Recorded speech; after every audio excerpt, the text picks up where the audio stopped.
vendredi et on se réjouit, on va se réjouir ensemble. Ça fait partie aussi de nos relations, apprendre à se réjouir avec les autres dans les temps de victoire, les temps de célébration. Et c'est quelque chose qui peut sembler facile à faire, qui peut sembler agréable, mais quelquefois ça peut être aussi un défi finalement de savoir se réjouir en même temps que l'autre personne. Un peu pour toutes les autres raisons, les raisons qu'on a pu partager cette semaine. Nadine, en début de semaine, tu parlais de l'encouragement. Quelquefois, c'est pas facile d'encourager une personne parce que on le voit à travers notre filtre, à travers nos propres situations.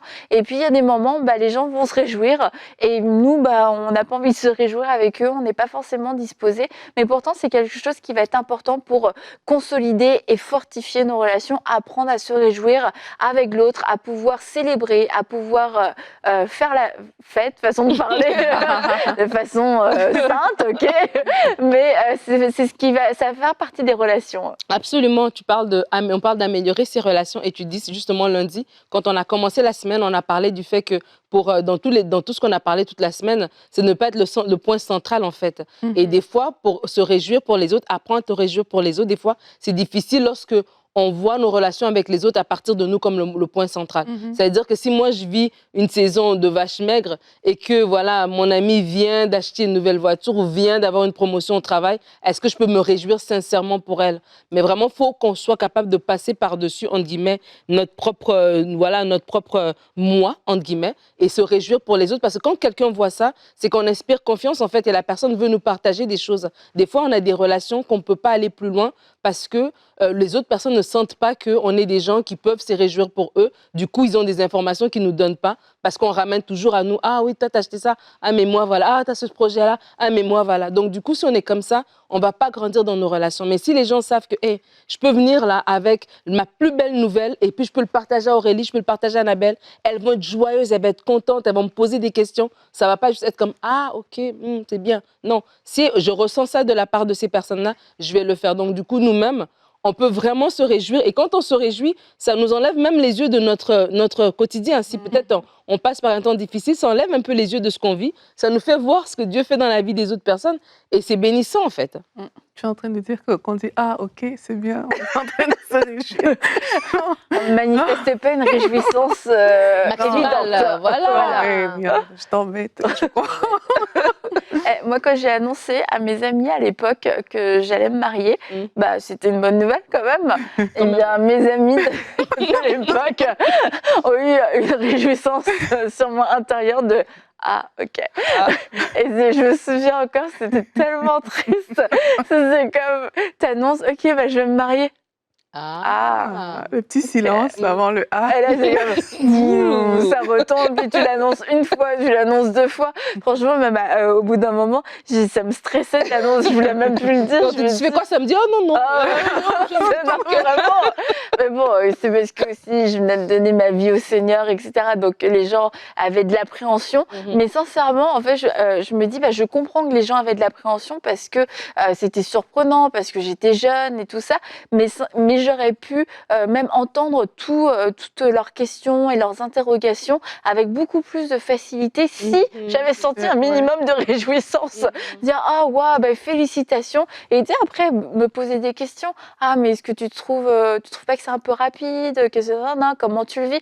Mais là, tout de suite, en fait, moi, j'ai senti que certaines personnes ne se réjouissaient pas du tout avec moi. Puis c'est vrai que ça m'a attristée sur le coup, puis ça m'a un peu braquée. Je me suis dit, tu vois, on s'est pas mariés, il y avait quelques mois avant quand même qu'on se marie, mais je me suis dit, c'est des gens avec qui je vais pas pouvoir partager ces quelques mois, ma préparation pour le mariage, parce qu'ils se sont pas réjouis avec moi, ils ont pas envie, puis moi non plus, j'ai plus envie de toute façon de partager avec eux. Bon, j'ai grandi, j'ai évolué, mais sur le coup, c'est vraiment ce que je me suis dit. Juste 20 ans. Ouais, voilà, c'est ça, c'est bon. J'ai pardonné. Mais c'est clair, en fait, que quand tu te compares à autrui, tu auras difficile parfois à te réjouir pour cette personne. Et c'est pour ça que c'est important de ne pas être dans le jeu de la comparaison. Quand on parle d'un sujet comme celui-ci, c'est vraiment de voir l'autre, de voir son bonheur et d'y participer en fait. Et c'est pas le temps non plus de se poser 10 000 questions. Oui, peut-être qu'elle ne voit pas tous les angles. Oui, peut-être que. Mais ce qui compte là, c'est vraiment qu'est-ce qui se dégage de cette situation. La personne manifeste la joie, mais ce qui compte, c'est de l'accompagner. Ça ne veut pas dire que tu ne pourras pas agresser d'autres questions par la suite, mais c'est vraiment accompagner cette personne à cet instant-là. Et parfois, c'est ça qu'on manque cet instant parce qu'il y a trop de questions. Tout d'un coup, quelquefois, oui, on va dire c'est l'euphorie et tout, parce que la personne est trop dedans, du coup, elle ne le réalise pas. Mais la réalité, c'est que c'est la personne qui t'ouvre son cœur au point de t'apporter une nouvelle qui réjouit son cœur. Mais la première attente qu'on a de toi, c'est que tu te réjouisses également. Les questions vont venir par la suite. Ouais. Maintenant, il y a toutes sortes de questions que les gens ont aussi, pour lesquelles, de raisons plutôt, pour lesquelles ils ne se réjouissent pas. Et quelquefois, c'est la comparaison. Ça peut être la jalousie, ça peut être différentes sortes de choses. Mais c'est vraiment important de réaliser que, en fait, si Dieu l'a fait pour Annabelle, mais Dieu le fera aussi pour moi, Dieu le fera aussi pour Nadine, pour toi. Et c'est vraiment la posture qu'on doit avoir quand quelqu'un nous annonce une bonne nouvelle. C'est pas de le voir, de se dire « Ah, mais moi, je suis pas encore là ». Mais c'est vraiment de se dire « Mais oui, mais Dieu l'a fait pour elle, mais ça veut dire que tout doit être parfait, tout doit être excellent, mais ça vient de Dieu. Il l'a fait pour elle, Dieu ne fait exception de personne. Mais ça veut dire que ça peut se voir aussi dans ta propre vie. Donc, tu n'as pas besoin de te comparer, tu n'as pas besoin de ramener l'histoire d'autrui à ta propre vie, mais c'est vraiment aimer la personne en face, se réjouir avec elle, et tout le reste, tu laisses ça entre les mains de Dieu. Vas-y. Non, mais je voulais juste dire que la Bible dit de se réjouir avec ceux qui se réjouissent et de pleurer avec ceux qui pleurent. Et de la même manière, comme on a parlé cette semaine par rapport à pleurer avec ceux qui pleurent, d'avoir un cœur d'empathie et puis voilà, de ne pas être le centre de la relation, de voir la chose dans l'optique de cette personne-là. Même la même chose va avec la réjouissance, en fait. Et on doit être capable d'avoir une réjouissance qui est sincère, qui n'est même pas en attente de, voilà, moi aussi, quand je pourrai aussi venir te dire non. Là, c'est son moment à elle et tu dois être comme une cheerleader. Tu sais, aux États-Unis, ils ont ces équipes de football, là, et puis ils ont des gens qui sont des cheerleaders. Leur travail, c'est juste de faire du bruit et puis de faire des acrobaties comme ça pour encourager, en fait, les joueurs sur le terrain, en fait. Et des fois, dans la vie, on peut être le cheerleader dans la vie de l'autre personne. Elle vient d'avoir un travail, tu es contente pour elle. Elle vient d'avoir un enfant, tu es heureuse pour elle, point barre. Et vraiment, ça nous fait du bien. Des fois, si on a du mal à se réjouir sincèrement pour l'autre, il faut vraiment se poser des questions de fond. Mais lorsqu'on est capable de se réjouir sincèrement pour l'autre, ça fait du bien dans nos relations, vraiment, parce que l'autre personne, elle sait ce qu'on vit. Elle sait qu'on n'a pas de travail et elle vient nous raconter sa promotion. Et elle voit dans notre visage l'intérêt, la joie réelle qu'on a et la bénédiction qu'on lui donne, l'encouragement qu'on lui donne. Ah, vraiment, je suis sûre que ça va bien marcher. Ah, tu as lancé ta compagnie. Franchement, je vais être la première à acheter tes produits parce que je vois le sérieux avec lequel tu fais tes choses. Mais quand on déverse ces choses-là, on est en train de semer aussi. Et même la personne aussi, elle voit notre cœur. Ben, je suis sûre que quand elle prie, ah Seigneur, souviens-toi, tu l'as fait dans ma vie, mais souviens-toi d'un tel, regarde comment elle m'a béni, regarde comment elle a dit ceci. Vraiment, ne soyons pas avares, vraiment de bénir les autres aussi dans leur moment de victoire, en fait. Et on peut, quelquefois, des gens vont nous partager leur bonne nouvelle, mais à nos yeux, c'est pas une bonne nouvelle. On trouve que c'est même une mauvaise nouvelle parce que on peut ressentir ou discerner que c'est pas forcément le plan de Dieu, la volonté de Dieu. Et là, c'est quand même une question qu'on se pose parce que je me réjouis avec eux, sachant que moi, j'ai vraiment la conviction qu'ils sont en train de se tromper. Ils ont reçu le visa pour tel pays, ils sont super contents, mais moi, j'ai l'impression que de partir dans ce pays, c'est une erreur. Mais en fait, c'est comme quand on a parlé de pleurer avec ceux qui pleurent, on n'encourage pas à la désobéissance, on n'encourage pas à vivre en dehors de la volonté de Dieu. Mais c'est juste à ce moment-là, en fait, ça vient sceller le moment. La personne va se rappeler sinon que quand on t'a partagé cette nouvelle, t'avais pas l'air content, mais il va pas se dire « Ah, c'est parce qu'elle était dans des hauteurs spirituelles ». C'est juste, ça laisse une empreinte. Et comme je le disais il y a 20 ans, quand moi j'ai annoncé que j'allais me marier, c'est qu'en fait, tu ouvres le cœur, tu disposes le cœur de la personne à recevoir peut-être les questions, mais si tout de suite tu rentres dans les questionnements, tu rentres, ah ouais, mais là, tu as reçu ton visa, mais franchement, est-ce que tu as prié avant? Et ça, c'est comme, bah, on est en train juste de vivre le moment, là, ça dure 10 Ouais, c'est secondes, ça. juste souris-moi et dis-moi félicitations, et après, passons à autre chose. Mais quelquefois, c'est juste ces petites choses qui manquent, mais c'est pas parce qu'on veut pas se réjouir avec les gens, mais c'est parce que quelquefois, on est tellement focus sur l'objectif et sur la réalisation, etc. On est tout le temps, on voit tout de suite ce qui va, les angles morts, ce qui va pas, ce qui pourrait ne pas fonctionner et tout, que bah on a du mal à se réjouir pour les gens tant que aussi l'objectif est pas atteint ou tant qu'on voit qu'il y a des choses qui sont pas parfaitement alignées. Mais je vous encourage à être plus souple. Et comme Aurélie l'a dit, le moment où quelqu'un vous partage une bonne nouvelle, sa bonne nouvelle, c'est le signal où tu dois te réjouir, même courtement, mais juste fais-le.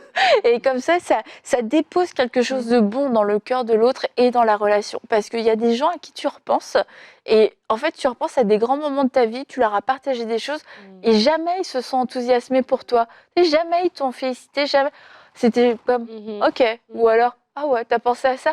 Et en fait, c'est des gens, au fil des années, avec qui t'as pas envie de te réjouir parce qu'ils se réjouissent pas avec toi, tout simplement. Ouais, t'as plus envie. Et ça, ouais, c'est ça, t'as pas envie de partager les choses. Peut-être tu vas partager des choses, mais t'as une bonne nouvelle, t'es là, et c'est comme, oh non, je veux pas le dire à lui, il va tout gâcher de toute façon. Donc tu préfères aller voir quelqu'un d'autre que tu sais qui va, oh waouh, c'est génial! Parce qu'il y a des moments, bah, c'est ça, on a envie d'être encouragé, on a envie d'avoir ces gens-là qui vont célébrer avec nous. Vraiment, c'est une question de sortir un peu de la perception pardon, qu'on a et de nous être le centre en fait de tout. Il y a pas longtemps, j'ai un de mes petits cousins qui va aller à l'école secondaire l'année prochaine. Donc là, c'était la rentrée, la visite de la prochaine école à laquelle il va aller, donc les portes ouvertes. C'était un samedi. Et donc là, du coup, sa maman m'appelle, elle ne pouvait pas aller le déposer. Écoute, est-ce que tu peux l'amener et tout ça? Et là, je l'amène et puis je vais le chercher. Et on est en voiture, il a 12 ans, il va avoir 13 ans là. On est en voiture et puis là, je lui parle, puis comment ça va? Et là, il me dit vraiment comment il est en réflexion, en fait. Comment l'école primaire, tu vois, les années ont passé vite. Et là, ses amis, voilà, il y en a un qui va aller à une autre école. Et c'est une grande étape. C'est l'école secondaire. Et puis là, il y aura des nouvelles personnes. Et tu sais, il est en réflexion. Mais j'aurais pu vraiment être comme, t'as 13 ans, là, tu es petit, tu t'en vas en secondaire. Écoute, on est tous passés par là. Genre, moi, je suis en train de réfléchir à d'autres choses. Mais pour lui, c'était important. C'est sa vie, c'est ça sa vie, en fait. Et ce stress-là d'aller à l'école secondaire, ce sentiment d'accomplissement qu'il a fini le primaire, c'est grand, c'est son accomplissement. Et c'est ça, en fait. C'est d'avoir la perspective de l'autre. Peut-être, comme tu dis, toi, tu te dis, c'est juste ça. C'est pas grand-chose. Mais pour cette personne, c'est un accomplissement. Et c'est ça aussi, être capable de se mettre dans ses souliers, entre guillemets, et et je compatissais avec lui. Moi, je suis en train de penser à mon hypothèque avec lui. Et là, je compatis avec lui, que, félicitations, t'as fini le premier. C'était bien. Ouais, vraiment, c'était dur, mais j'ai tenu et tout. Et là, c'est le secondaire. Ouais, vraiment, il est anxieux et tout ça. Du coup, on va y aller, on va visiter l'école, on va aller tranquillement, on va faire le tour, le rassurer, etc. Et je crois que c'est ça, en fait, ça fait la différence. Et ça laisse une empreinte dans le cœur des gens, en fait, la façon dont on réagit lorsqu'ils nous apportent quelque chose. Et moi, je pense aussi que, en fait, c'est une question de pensée. Hein. Quand tu t'empêches de te réjouir de te réjouir pour quelqu'un, mais c'est parce qu'il y a une pensée qui, à l'intérieur de toi, t'a fait soit te poser une question, soit t'a fait réfléchir. Et puis, au lieu de manifester la joie, tu as manifesté autre chose, ou bien tu n'as rien dit et tout. En fait, il faut savoir contrôler ces pensées-là. Il y a des pensées qui vont venir comme ça pour un peu... Là, tu as pris ton exemple, Annabelle, que est-ce qu'elle est sûre qu'elle va faire la bonne chose? Mais cette pensée, tu peux la contrôler. Oui. Tu ne vas peut-être pas l'empêcher de se manifester à l'intérieur de toi, mais tu peux la contrôler et tu peux choisir d'agir différemment de ce que cette pensée va t'inspirer. Cette pensée ne va pas t'inspirer de dire directement à Annabelle, oh, félicitations, bravo, mais... Tu peux dire, mais non, là, vraiment, c'est pas cette pensée qui compte, c'est le temps que Annabelle, enfin, c'est l'annonce d'Annabelle qui compte à ce moment-là. Et je nous encourage parce que ça va dans plusieurs sens. Comme j'ai dit, il y a plusieurs choses qui peuvent empêcher les gens de se réjouir. Chacun connaît plus ou moins la chose qui mine sa vie par rapport à la réjouissance pour autrui, mais c'est d'abord des pensées. Parfois, c'est des personnes qui elles-mêmes n'ont pas d'estime d'elles et elles n'arrivent pas à apprécier d'autres personnes qui ont une bonne nouvelle. Et si c'est ça qui dérange, mais il va falloir traiter avec ses pensées à l'intérieur. Et quand tu vas mettre le doigt sur ces choses, tu vas voir qu'en fait, c'est facile de te réjouir pour autrui. On ne demande pas d'être hypocrite non plus et de ne pas dire ce que tu penses, mais c'est des choses qui vont venir de ton cœur parce que ton cœur sera bon, parce que tu auras traité des pensées à l'intérieur de toi. Si c'est de la jalousie, mais tu l'auras traité devant le Seigneur. Et là, quand ta copine va venir t'annoncer des choses, ce sera plus facile pour toi de juste dire « Ah, mais gloire à Dieu !» Et si tu sens que cette pensée veut revenir, tu pourras aussi t'opposer à cette pensée-là. Parce qu'il y a des gens qui pensent peut-être qu'ils sont méchants parce qu'ils n'arrivent pas à se réjouir, mais c'est qu'il y a des pensées derrière et c'est ces pensées-là qu'il faut renverser et le cœur sera ouvert pour vous réjouir de toutes les bonnes nouvelles qu'on vous annoncera. Et tu dis ça, même il y a des pensées de manque d'estime, mais c'est des fois aussi des choses que nous-mêmes, on n'a pas osé faire. Tu as ton ami qui s'est lancé en entrepreneuriat, qui a lancé sa marque, et toi, tu as des rêves, mais tu n'as jamais eu le courage de les faire. Et là, quand tu vois ton ami les faire, il y a cette pensée-là qui monte de dire, est-ce que tu es sûr? Mais en fait, c'est ça, en fait. C'est parce que toi, tu n'as pas osé le faire que tu réagis comme ça envers l'autre. Et c'est des fois aussi question de l'exposer tout simplement parce que c'est ton ami. Normalement, vous avez marché ensemble une certaine durée, de dire, ah, je suis contente pour toi, c'est moi, j'ai toujours voulu faire ça, j'ai jamais osé, mais là, tu le fais, franchement, je t'encourage, et puis tu vois, ça aussi, c'est en train de nourrir, et même elle-même aussi, elle pourra te répondre d'une certaine manière par rapport à toi. Donc, je crois que c'est vraiment important ce que tu es en train d'amener et de dire aussi que la réjouissance, on parle de se réjouir et d'améliorer nos relations, ça veut dire que c'est avec des gens qu'on aime. Donc, parce qu'on les aime, on doit se réjouir pour eux. Et si vraiment il y a de la jalousie dans des relations avec quelqu'un que tu aimes, ça, c'est un signal d'alarme, là. C'est que c'est pas bon, ça va venir miner vos relations à long terme. Donc, si c'est ton ami, c'est ta copine que tu aimes, et puis oui, c'est vrai qu'elle vient de se marier, ou peut-être que c'est un enfant qu'elle va avoir, ou peut-être c'est une promotion, et que ça remonte en toi de la jalousie, tu dois déraciner cette pensée-là. Parce que vu que c'est ton ami, c'est quelqu'un en qui tu dois investir tu dois être contente pour elle, tu veux qu'elle s'améliore, tu veux qu'elle s'épanouisse, en fait. Et donc, c'est comme ça aussi, des fois, quand on a des réactions, des fois, parce que la réaction n'est pas belle, on l'étouffe. Mais des fois, les réactions aussi sont un indicateur de ce qu'on pense réellement. Et c'est le moment de les traiter, en fait. On les étouffe ou alors on y trouve aussi des excuses. Ah, c'est parce que j'en viens à ce fameux discernement. C'est parce que oui, moi, je pense que ceci, cela. Mais en fait, on doit avoir la capacité de pouvoir se réjouir sincèrement. Et c'est quelque chose qui indique que notre âme est en bonne santé, que la relation est en bonne santé.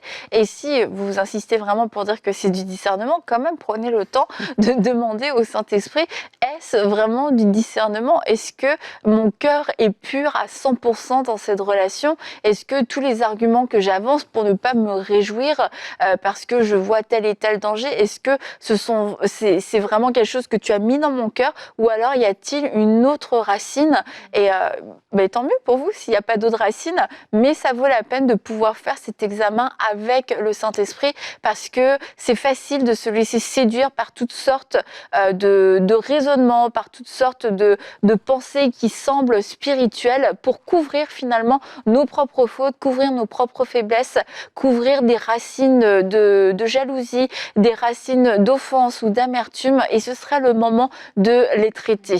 Et Aurélie aussi, je vais revenir, tu disais, on peut comment tu as dit, les pensées, on peut contrôler les pensées. Ça me rappelle quand Michael et Yveline, Michael, qui est le visionnaire, le fondateur de MCI, nous ont dit qu'ils allaient venir au Canada. Jérémy et moi, on était déjà au Canada depuis quelques mois, et ils nous ont dit on va venir au Canada. Et en fait, j'étais tellement persuadée, parce qu'ils nous avaient dit, il faut qu'on parle. J'étais pas persuadée d'avoir une correction, mais j'étais sûre qu'ils allaient annoncer autre chose. Je pensais qu'Yvine allait dire qu'elle attendait un bébé. Et j'étais tellement sûre que c'était ça. C'était même pas la peine d'assister à la conversation. Donc, on se parle. Et puis, et là, ils nous disent, ouais, on va venir au Canada. Et j'étais comme... ah.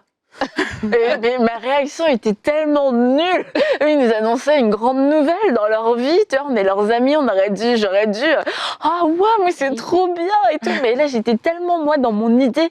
Ah mais t'annonces pas. En plus, je pense que je l'ai dit. Tu vois, c'est comme, la fille, elle arrive même pas. Non, j'ai pas contrôlé ma pensée, mais j'ai pas contrôlé ma langue non plus. Mais quelquefois, on a des manqués parce qu'on est pris par surprise, parce que voilà, on est maladroit ou quoi que ce soit. Mais c'est bien de pouvoir, dans ces cas-là, surtout quand c'est des grandes nouvelles comme ça, c'est bien de pouvoir revenir vers les personnes, leur dire écoute, je m'excuse, je me suis pas réjouie comme j'aurais dû au moment où tu m'as annoncé ta nouvelle, mais je veux vraiment te dire que je me réjouis avec toi. Je suis vraiment content et on peut rattraper ces moments puis reconstruire un moment de réjouissance. Et parce que quelquefois j'ai souvent entendu des histoires des femmes qui ont annoncé qu'elles étaient enceintes à leur sœur ou à leur maman, puis la réaction n'a pas été forcément celle qu'elles attendaient et ça a créé beaucoup de déception. Ouais, ça laisse comme... Alors que quelquefois, franchement, c'était juste une maladresse. C'est juste parce que tu t'attendais tellement pas ou tu as dit la mauvaise phrase. Ah ouais, mais comment tu vas faire pour ton travail?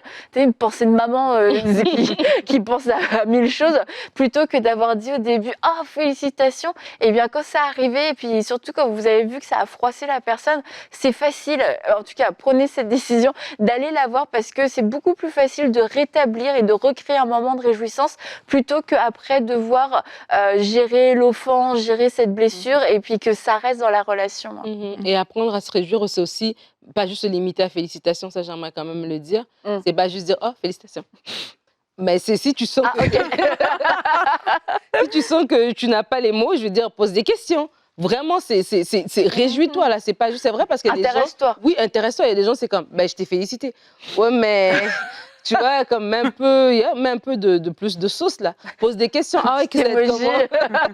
Ça va être comment et tout, nanana. Et intéresse-toi en fait. C'est ça se réjouir. Parce que des fois, l'autre personne, c'est pas que tu as dit, parce que dans l'exemple que tu cites, c'est vraiment d'avoir dit quelque chose de façon maladroite. Mais des fois, l'autre personne aussi, elle s'attendait à beaucoup plus en fait. Et toi, tu t'es dit, je l'ai félicité. Mais pour elle, le mot félicitations, c'était trop court. Elle s'attendait à ce que tu sois beaucoup plus enthousiaste aussi. Et donc, des fois, peut-être on n'est plus avare de mots. C'est question de savoir que quand je félicite quelqu'un, je ne m'arrête pas juste à dire félicitations. Je pose plus de questions, je m'intéresse, voilà, je participe, je montre réellement un engouement. Et c'est comme ça que l'autre personne reçoit, elle dit, ah ouais, vraiment, Nadine était vraiment contente pour moi. C'est à cause de ça que la vie est trop dure. La communication, c'est quelque chose. T'es pas d'accord avec ça, Aurélie? Non, mais je suis d'accord, je blague. Non, tout ce que tu dis est parfait, mais c'est édifiant. C'est édifiant parce que... C'est pas parfait, c'est édifiant. Non, mais c'est parfait et édifiant. J'apprends. Voilà, parce que, en fait, c'est important de le réaliser parce que justement, comme on a dit, on a parfois tellement des personnalités différentes que toi, tu peux penser que tu t'es réjoui, mais... T'as envoyé un texto, félicitations, point. C'est bon. Autrui, en fait, ce n'était pas du tout le cas. Et j'aime trop aussi le point de se rattraper parce que quelquefois, justement, tu peux être dans ta tête, quelqu'un te dit un truc hyper touchant et tout. Et puis toi, tu es comme OK. Donc, c'est important en tout cas, c'est important de réaliser ces choses-là. Maintenant, une autre chose que j'aimerais aussi dire, c'est que, en fait, je pense que c'est important de voir la bonne nouvelle d'autrui comme une source d'inspiration. Tout à l'heure, tu as parlé de quelqu'un que, voilà, elle a fait son entreprise et puis peut-être il y avait sa copine qui n'avait pas pu faire ce pas-là. Mais c'est vraiment de voir dans cette nouvelle quelque chose qui va t'inspirer, toi, soit pour faire pareil, en fait, pour vivre les mêmes choses, soit juste pour bénir Dieu de ce qu'il est en train de faire dans la vie de cette personne-là. Et quand on refuse de voir ça comme une source d'inspiration, une fois de plus, c'est parce qu'à l'intérieur, il y a des choses qui ne sont peut-être pas encore sanctifiées, il y a des choses qu'il faut travailler, mais c'est une bonne chose que de se dire « Waouh, mais elle en est arrivée là, dans sa vie ». Tu vois, c'est tellement bien que de se le dire. Et ça peut t'inspirer, ça peut te motiver, ça peut même ranimer ta foi, ça peut te débloquer tellement de choses, en fait, lorsqu'on choisit d'avoir le bon regard sur les situations. Donc, au lieu de voir les aspects négatifs, les aspects de questionnement et tout, c'est vraiment bien d'avoir le regard qui dit « Ah, mais ça m'inspire. Quand je vois ces choses-là, mais ça me fait du bien aussi. Ça fait du bien à la personne, mais moi, ça me fait du bien parce que c'est inspirant, parce que c'est édifiant. En tout cas, c'est une posture que je trouve qu'il faudrait avoir en plus de tout ce que des choses parfaites et édifiantes que vous avez dit. Surtout toi, Nadine. En fait, en faisant cette émission, je réalise que moi, ça m'arrive souvent d'avoir des manqués finalement. Parce que l'effet surprise me fait pas toujours réagir de la meilleure façon. La surprise peut me figer. Et souvent, du coup, c'est vrai que Eden me dit « Ok, on va refaire ». Et là, je me dis « C'est vrai que ça arrive quand même souvent qu'elle me le dise. » Donc, je pense que je suis pas sous l'effet de la surprise. Et puis, elle me dit « Ok, non, on va le refaire là. Ta réaction était vraiment trop nulle. » Donc là, ok, ouais, c'est vrai. Et je me dis, c'est vrai, mais quelquefois, vraiment, finalement, en y réfléchissant 3 secondes plus tard, toute la réjouissance que je peux avoir et celle que j'ai manifestée, je me dis, c'est vrai que c'était nul. Donc, on le refait. Donc, n'ayez pas peur de le refaire. Et puis, de ne pas en vouloir aux gens qui sont un petit peu à deux vitesses, hein, quelquefois. Écoutez, ça arrive d'être à 2 vitesses. Et j'aurais vu aussi, tu te disais, il y a des gens, tu sais, juste félicitations, ils n'arrivent pas. Et j'aurais vu une prise de conscience il y a quelque temps, c'est qu'il pensait que quand il souriait à des gens dans la rue ou en voiture, lui, il se voyait et une fois, il s'est vu en train de le faire et il a vu que ça ressemblait à ça. Donc, bon, à 2 mètres, tu vois même pas qu'il a souri. Tu vois pas qu'il a souri, qu'il a manifesté une quelconque joie ou quoi que ce soit. Et c'est vrai que quelquefois, il y a un décalage aussi entre ce qu'on pense exprimer, ce qu'on pense manifester. Et c'est aussi à ça que servent nos relations. Hier, quand on parlait de la correction, si quelqu'un vous a fait la remarque ou si c'est quelque chose qui revient souvent, « Ah oui, mais toi, quand tu annonces une bonne nouvelle, tu as l'air de t'en fiche, tu réagis pas. » Ce sont des miroirs. Ces personnes, particulièrement les personnes qui nous aiment, sont des miroirs juste de ce que eux vivent, de ce que eux ressentent. Et quelquefois, nous, on est comme Jérémie, on a l'impression qu'on est « Hey, je te fais un grand sourire, je te fais coucou ». Et en fait, il y a à peine rien qui se passe sur le visage. Mais pourtant, l'intention y est. Mais l'intention ne suffit pas dans les relations, il faut le savoir. Il faut passer à l'action. Il y a des choses à faire. On a parlé pendant toute la semaine de différentes choses. On a parlé de l'encouragement, on a parlé de prier pour les autres. Et j'espère que c'est quelque chose que vous avez aussi pu mettre en place, de la consolation et de pouvoir aussi se réjouir avec, comme on en a parlé aujourd'hui, les relations, voilà, comme Nadine l'a dit, de façon édifiante et parfaite. Il y a des étés et il y a des hivers. Et on doit savoir passer à travers toutes ces saisons avec nos relations. Il y a des gens qui partent. Des fois, nous-mêmes, on partira de certaines relations. Mais il y a des relations qui sont faites pour durer toute une vie. Et c'est à nous d'être des bons gestionnaires, d'être des bons gérants, d'être matures avec ces relations et de savoir être cette personne qui va faire la différence. Alors, j'espère que toute cette semaine, vous avez pu être bénis, que vous avez laissé le Saint-Esprit vous parler, vous encourager, vous consoler, se réjouir avec vous, pleurer avec vous et vous corriger aussi pour être cette personne qui va faire la différence, cette personne qui va améliorer ses relations. Alors moi, je trouve qu'on a bien amélioré nos relations cette semaine. On s'entend bien, hein. Les relations, c'est compliqué, Aurélie. Non, mais c'est vrai, il faut le dire, qu'on s'entend très, très bien. Faut le dire. Même si on n'a pas de photos ensemble, mais c'est parce qu'on est trop occupés à vivre nos moments ensemble. C'est quelque chose à corriger, par contre. Oui, parce que nos seules photos, bon, en tout cas, bref, on rentrera pas là-dedans. Mais on se dit à très bientôt pour une prochaine émission de Paroles de Femmes.